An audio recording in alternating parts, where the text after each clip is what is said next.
रिया और रितु काफी अच्छे दोस्त थे। दोनों की आपस में खूब बनती। दोनों एक ही ऑफिस में काम किया करती थी। रिया रितु को अच्छा दोस्त मानती, लेकिन रितु। अरे रिया, तुम लोगों का अपना मकान नहीं है, क्यों नहीं तुम और नरेंद्र भी हमारी कॉलोनी में ही मकान ले लो? हाँ यार, आइडिया तो अच्छा है, लेकिन इतने पैसे आएंगे कहाँ से? अरे, हमारे होते हुए तुम्हें घबराने की जरूरत नहीं है। रुको, मैं अपने दूर के एक भाई से बात करती हूँ। उसका यही काम है, लोगों को घर दिलाना। थोड़ा सा कमीशन लेता है, लेकिन मार्केट के रेट से कम दामों में घर भी दिला देता है। अरे वाह, तुम अपने भाई से बात करो, मैं नरेंद्र से बात करती हूँ। रितु रिया के जाने के बाद अपने भाई को फोन करती है। अरे भाई, कोई मकान बिक रहा हो तो बताओ, मेरी एक सहेली को चाहिए। अरे है ना, पूरे 40 लाख का है। ओ भाई, ठीक है, फिर मैं उसे 45 लाख का बोलूंगी। दोनों मिलकर 5 लाख का आधा आधा बांट लेंगे, ठीक है?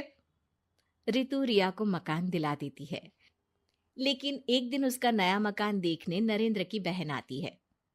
अरे भैया, मकान तो अच्छा है, कितने का लिया?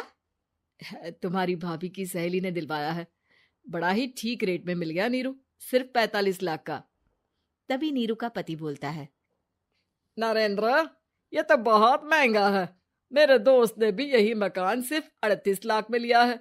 चलो, मैं तुम्हें उनके घर ले चलता हूँ। दोनों नरेंद्र की जीजाजी के दोस्त के घर जाते हैं, जहां उन्हें रितु का भाई मिल जाता है। क्या बात है, आपने हमें धोखे से महंगा मकान बेचा है। पता है कितनी मेहनत की कमाई का पैसा है। अब ये तो आप उन मैडम से पूछे जिन्होंने आपको ये मकान दिलाया है। उनके कहने पर ही मैंने ये रेट लगाया था। अब नरेंद्र को रिया पर गुस्सा आ जाता है। वो रिया को कहता है, रिया, तुम्हारी सहेली रितु तो एक नंबर की चालबाज और धोखेबाज निकली।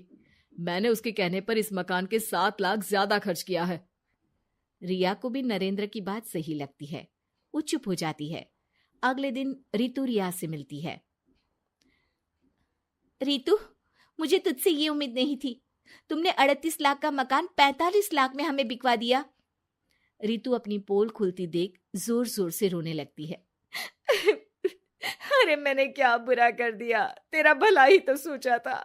अरे तुझे उस प्रॉपर्टी डीलर की बात पर भरोसा है, लेकिन अपनी सहेली पर नहीं। रिया को रितु के आंसू सच्चे लगते हैं और वो उसे शांत करती है। अरे अच्छा, शांत हो जा, चुप हो जा। सॉरी, हम लोगों की ही गलती है। हमें मार्केट में पहले रेट पता कर लेना चाहिए था। चल सॉरी। अब रितु आए दिन लोगों से रिया के पीठ पीछे बुराई किया करती थी। रितु अपनी ही दूसरी ऑफिस के सहयोगी से कहती है, अरे ये रिया भले ही मेरी अच्छी दोस्त हो, लेकिन एक नंबर की कंजूस है ये। कभी कुछ खाने जाओ तो पैसा मुझे ही भरना पड़ता है। तभी वहां रिया आ जाती है। अरे रितु, सॉरी यार, वो कल के खाने के पैसे तुझे देने पड़े, चेक कर ले। अब मैंने तुझे पेटीएम कर दिया है। अच्छा चल, मैं जा रही हूँ। रिजाइन जो दे रही हूँ, बाद में बात करते हैं। रिजाइन? क्यों? तूने अपनी बेस्ट फ्रेंड यानी मुझे भी नहीं बताया, क्यों? अरे नहीं यार, ऑल सडन प्लान बना। दरअसल ये नया घर का ईएमआई निकालनी काफी मुश्किल हो रही है, तो सोचा घर पर ही कोई बिजनेस कर लूं। अब इतनी थोड़ी सी कमाई में हो नहीं पा रहा है ना। अच्छा अच्छा, क्या बिजनेस करेगी? देख, तू तो जानती है कि यहाँ मुझे सिर्फ 15,000 मिलता है, लेकिन घर में बच्चों का प्ले स्कूल खोलूंगी तो पूरे 4,000 एक बच्चे से मिलेगा। 10 भी आ गए बच्चे तो पूरे 40,000 की कमाई, वो भी घर पर रहकर। है ना अच्छा आइडिया? रितु को रिया की बात से जलन होती है।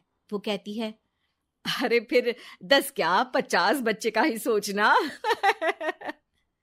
अरे कहाँ यार, घर में इतनी जगह कहाँ। सुन ना, एक काम करते हैं, हम मिलजुल कर किराए का मकान लेकर उसे सजाते हैं। फिर ज्यादा कमरे होंगे तो ज्यादा बच्चे आ सकेंगे ना।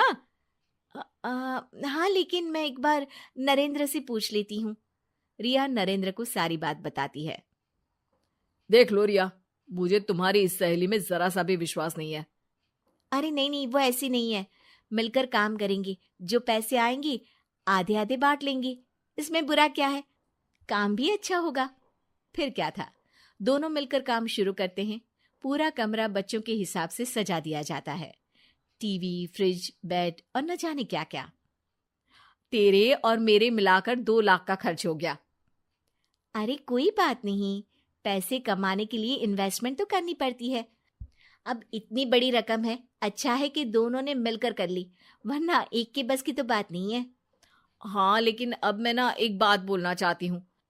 देखो, पिछले 2 महीनों से जब से ये काम चल रहा है, सारी मेहनत मेरी ही है। मैं ही सारा सारा दिन यहाँ का काम देखती हूँ। तो अब मैं तुम्हारे साथ ये काम नहीं करूंगी, अकेले मैं ये स्कूल चलाऊंगी। अरे ऐसे मत बोलो रितु, मैंने नौकरी भी छोड़ दी। थोड़ी बहुत सेविंग्स थी, वो भी मैंने स्कूल को बनाने में लगा दी।